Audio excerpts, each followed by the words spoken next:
What? Si Kuya kumikita ng 5,500 isang araw sa paglalako ng pandesal? Mainit, maunod, maubok, saboroso, barato, walang na piso. Itong si Kuya ay laging nagagawi sa aming lugar para maglako ng kanyang napakasarap na pandesal gamit ang kanyang tricycle na espesyal na pinagawa para siya makapaglako ng mainit at masarap na pandesal. Sa umaga si Kuya naglalako sa gawi namin. Hindi naman araw-araw, pero pagkalipas ng isang araw, aabangan na namin si Kuya para meron na naman kaming masarap na pandesal na maisawsaw sa mainit na kape. Si Kuya pala ay makikita dito sa Iloilo City at maririnig mo ang kanyang boses na nagpapaalam na paparating na siya. Mainit, maunod. Meron din pala siyang putpot na usual na ginagamit ng mga naglalako ng pandesal. Nakausap ko si Kuya at napaka-interesting ng kanyang kwento tungkol sa kanyang pagninegosyo. Kaya naisipan ko na kunan siya ng video para ma-share sa inyong lahat ang kanyang kwento na maaring makapagbigay ng ideya sa mga gustong magnegosyo ng pandesal. Kaya let's go na at panoorin natin ang kwentong negosyo ni Kuya. Si Kuya ang may-ari ng negosyong ito at meron siyang kapartner na isang baker. Siyempre, ang baker ang tagagawa ng pandesal at si Kuya naman ang tagalako para maihatid itong napakasarap na pandesal sa kanyang mga suki. Si Kuya ang nag-drive ng tricycle at siya din ang tagasigaw. Siyempre, siya din ang cashier. Minsan, siya din ang tagalagay sa supot ng mga pandesal na binibili ng kanyang mga suki. Ang kanyang assistant naman ay siyang tumutulong kay Kuya at ang ginagawa nito ay ang pinakamahirap na gawain. Ito yung pag-operate ng put-put device.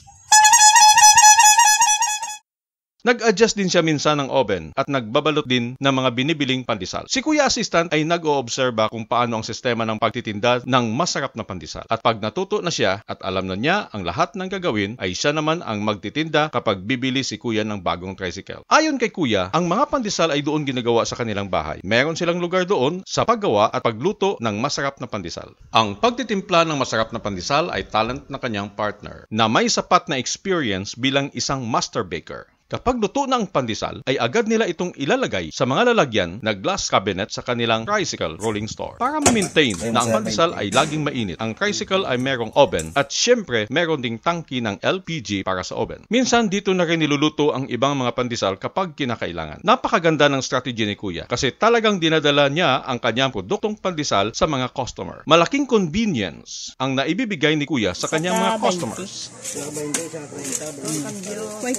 Kasi hindi na sila mamamasahe para bumili ng mainit na tinapay sa bakery. Marami mga suki si Kuya. Sa katunayan, siya din ang nagsusupply ng pandesal sa ilang kapihan sa lugar. At isa na rito ang sikat na kapihan sa may Plaza Molo. Si Kuya ay nagrorota ng kanyang mainit na pandesal sa mga villages at sa mga subdivision. Maraming bumibili kay Kuya kasi masarap ang pandesal na tinda nila. Dahil iisa pa lang ang tricycle ni Kuya, ay hindi niya masuplayan ang lahat ng mga bahay-bahay sa araw-araw. Kaya every other day kung maglako si Kuya sa aming lugar. Si Kuya ay talagang hinahanap ng customers at sinasabihan din ng mga first-time customer na maglako din sa kanilang lugar.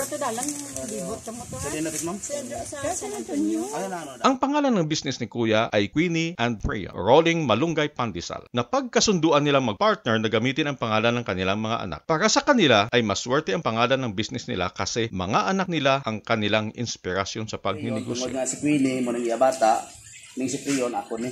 Si Kuya ang nag-provide ng operating capital sa kanilang negosyo at si Baker naman ang nag-provide ng mga gamit ng bakery. Si Kuya ay dating empleyado na namamahala ng isang tindahan ng mga bakery ingredients at si Baker naman ay suki ni Kuya sa mga bakery ingredients. Magandang kombinasyon. So, ano nga year ka mo nag-start? Sinilang sang March 18 lang kami nag-start din.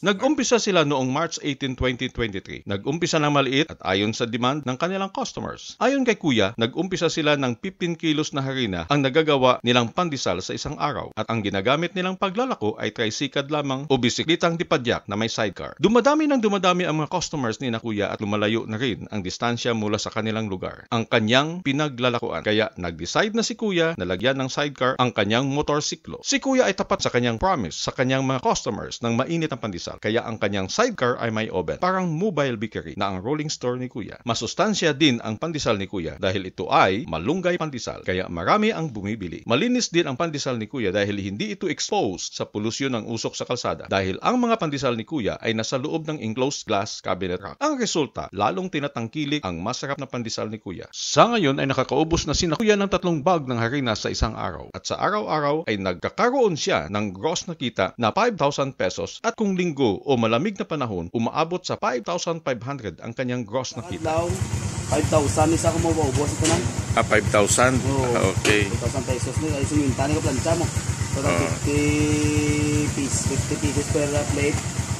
5,000 pero kung mag-55 sa 5,500 man sa isa ka sa isa ka adlaw may 5,500 man mo maubos siya. Meron din mga kapihan o native coffee shop na umuorder sa kanila para suplayan araw-araw ng masarap na pandesal. Ito ay dagdag kita na rin. Sabi ni Kuya, tumutubo naman daw siya at nakakabili naman daw ng gatas ng kanyang anak. Sabi ni Kuya ay hati daw sila ng kanyang partner sa kabuuang tubo. Malaking bagay itong nagawa ni Kuya sa ating lipunan dahil ang kanyang negosyo nakakapagbigay siya ng trabaho sa mga taong tumutulong sa kanya at nakakapagbigay din siya ng masarap at masustansyang pandesal sa ating lipunan. Hinahangad ni Kuya na magtuloy-tuloy ang kanyang negosyo at madagdagan pa ang kanyang mga rolling store para maabot niya ang mga lugar na gustong matikman ang kanyang masarap at masustansyang pandesal. Kaya pag narinig nyo ang sigaw ni Kuya, lumabas na kayo ng bahay at aabangan ang masarap na pandesal para maisawsaw sa mainit na kape. Ano ang masasabi mo sa negosyo ni Kuya? Mag-comment lang po. Kung sa palagay mo na ang video na ito ay nakapagbigay ng value sa inyo, mag-subscribe para mapanood nyo ang mga susunod nating video. Kung sakaling meron kang kilalang tao na makakatulong sa kanya ang video na ito, pakishare na lang. Baka sakaling ito ang makapagbabago sa kanyang buhay. Maraming salamat po sa inyong panonood. Hanggang sa muli. Malunggay pandesal. Mainit. Maunod. Sabroso. Barato. Tagdua lang ka piso. Malunggay pandesal. Thank you. Tinapay unang kaga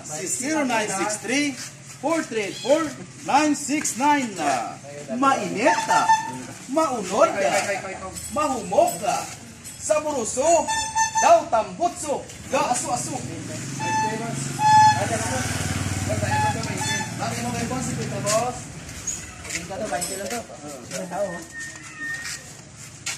Malunggay, palisan, maunod, mahumok, sabroso, barato, nagtuwalang kapiso. Thank you.